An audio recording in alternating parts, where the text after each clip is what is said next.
समानत्ताच साधीनताच संगच्छ अभिवड्डको वन्न भेदास उपचिंदको अवेरेन विज्जितो जंबुदीपस्स विधी नियमानंजनको विज्जठाणे सुपारगु युगंधरो भीमराव महापंडितो महानायको तथागतस्स सावक वंदामी भीमराव वंदामी भीमराव। वंदनीय महाकारुणिक तथागत भगवान गौतम बुद्ध डॉक्टर बाबासाहेब आम्बेडकर आज 66वां महापरिनिर्वाण दिन के लिए ये आह्वान करना चाहता हूँ, क्योंकि 3 साल से रुकी हुई है पब्लिक अभी बाबा साहब को, चाहे यहाँ के बुज़ुर्ग रहे, बच्चा रहे या पूरे इंडिया से कोई भी बाबा साहब को अभिवादन करने के लिए ये जगह पे आते हैं। क्योंकि बाबा साहब आम्बेडकर ये देश का एक बहुत बड़ा महत्वपूर्ण हिस्सा है, क्योंकि ये देश जो है संविधान बाबा साहब ने बनाया, ये देश यही बाबा साहब के संविधान पे चलता है। और बाबा साहब के कार्य के लिए हमें सभी अम्बेडकरवादियों को तकलीफ होती है, और ये बहुत बुरी तरह से तकलीफ होती है, क्योंकि बाबा साहब ने पूरे ये देश के लिए ही योगदान दिया है। बाबा साहब ने ही अपने चारों रत्नों को भी लिए देश के लिए खो दिया है। और बाबा साहब के जब बाबा साहब पिछले जाति में जन्म लिए थे तो बाबा साहब के ऊपर बहुत ये व्यवस्था लाने के लिए बहुत तकलीफ हुई है, बहुत कठिनाई है। इन सबको पार करके बाबा साहब ने ये दिन पूरे इंडिया को दिखाया है। चाहे हमारे मोदी साहब रहे, वो भी कहते कि हम चाय बेचने वाले, आज बाबा साहब की बदौलत की वजह से हम आज देश चला रहे हैं, हम देश के पीएम हैं। वो चाहे हमारे महाराष्ट्र के सीएम हो, रिक्शा चला रहे थे, वो बाबा साहब की बदौलत है कि आज सीएम है। तो ये जो सभी लोग जो आते हैं कि मेरा कार्य खुद का ही रहेगा तो भी यहाँ तक लोग नहीं पहुँचेंगे, क्योंकि बाबा साहब का कार्य है। उम्र के 70 साल के 80 साल के बुढ़े यहाँ तक पहुँचे, ये बाबा साहब को अभिवादन देने के लिए है। ये हम चाहते हैं, इसके लिए नहीं है, ये बाबा साहब के लिए है। और हम यही चाहते हैं कि हमारे सरकार को कि जो यंत्रणा जो ये लगती है पब्लिक को, जो तकलीफ होती है, ये आइंदा से नहीं होनी चाहिए, क्योंकि पब्लिक हैप्पी तरह से यहाँ तक पहुँचे बाबा साहब को अभिवादन करने के लिए। और हम हमारे सरकार को भी दरख्वास्त करते हैं कि इतना बाबा साहब को तकलीफ हुआ, उनके अनुयायी को मत होने दो, क्योंकि उनको सही तरह से संविधान पे चलने दीजिए। और आप भी सही तरह से संविधान चलाएं, क्योंकि बाबा साहब ने ये खाली जय भीम वाले के लिए या शोषित पीड़ित के लिए नहीं, पूरे देश के लिए किया है। और पूरे देश को संविधान लागू है, और पूरे देश के बाबा साहब है, मेरे अकेले ने की कि आपके नहीं है साहब।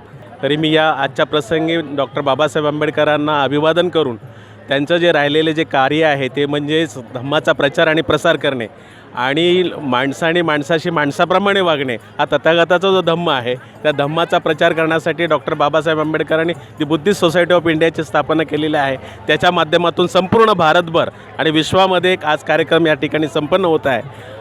त्याचप्रमाणे बाबासाहेब आंबेडकरांना अभिप्रेत असलेल्या नव समाजाची निर्मिती, शिलाच्या आधारावरती नवीन समाज निर्माण करणे म्हणजे शील समाधी प्रज्ञेच्या माध्यमातून मैत्री, करुणा, उपेक्षा आणि मुदिता, समता, स्वातंत्र्य, बंधुत्व, न्यायाच्या आधारावर असणारी भारतीय संविधान देऊन डॉक्टर बाबासाहेब आंबेडकरांनी अखंड विश्वाला बुद्धमय केलेलंच आहे। आणि त्यांच्या बाबासाहेबांना अभिवादन करत असताना मी एक पालीच्या याच्यातून त्यांना अभिवादन करत आहे।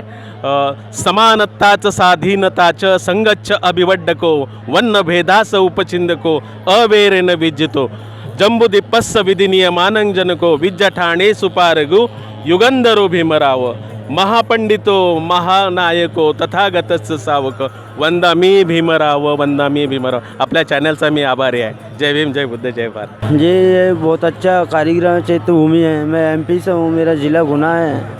मैं बौद्ध धर्म मानता हूँ। सारी व्यवस्था फुल है, कोई दिक्कत नहीं है यहाँ पे। मोदी जी ने लॉकडाउन कर रखा था, तो इसलिए पब्लिक ही नहीं आती थी। अब किसी 2-3 साल में तो मौका मिला है हर व्यक्ति को, तो वो तो आएगा। बहुत अच्छे से प्रक्रिया की जा रही हैं। वो महापुरुष थे, आज हम उनकी बदौलत से खड़े हैं। नहीं हमारी क्या औकात थी, हम क्या कर सकते हैं। उनके तीनों वचन है कि शिक्षक बनो, संगठन रहो, संघर्ष करो।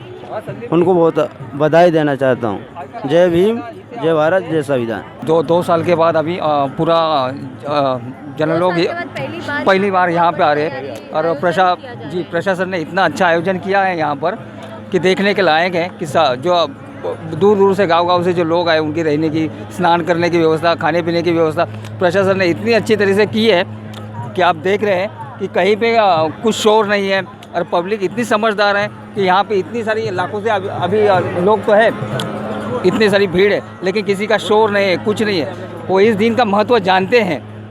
इस तरह से खामोशी से सब लोग आ रहे, खामोशी से जा रहे हैं। आज डॉक्टर बाबा साहेब आम्बेडकर के 66वें स्मृति दिन पर क्या कहना चाहेंगे? प्रथमतः तो आज बाबा साहब का महापरिनिर्वाण दिन है, तो आज पूरा इंडिया और पूरे महाराष्ट्र से यहाँ जो आप जनसागर दिख रहे हैं, ये लाखों के संख्या में आज बाबा साहब को हम अभिवादन करने के लिए आते हैं। और मेरा एक जाते जाते एक थोड़ा सा वाक्य बोलता हूँ कि आज हमारी जो अम्बेडकर चलो रही वो अभी किधर तो भी पीछे आ रही है। तो आज सब पार्टियों ने जो दलित पार्टी है सब एकत्र आना चाहिए, इकट्ठा आना चाहिए और समाज को आगे लेने की ज़रूरत है। हाँ, ये साल तो ज़रा थोड़ा ठीक लग रहा है, नहीं तो अभी बाहर देख रहे तो लोगों को पानी नहीं, बीएमसी ने पानी भी नहीं दिया है, जो शौचालय वो भी नहीं है। अभी हम 1-1.5 किलोमीटर से अभी चलते चलते आए, तो हम देख रहे तो वहाँ शौचालय भी कम है और पानी की व्यवस्था भी कम है।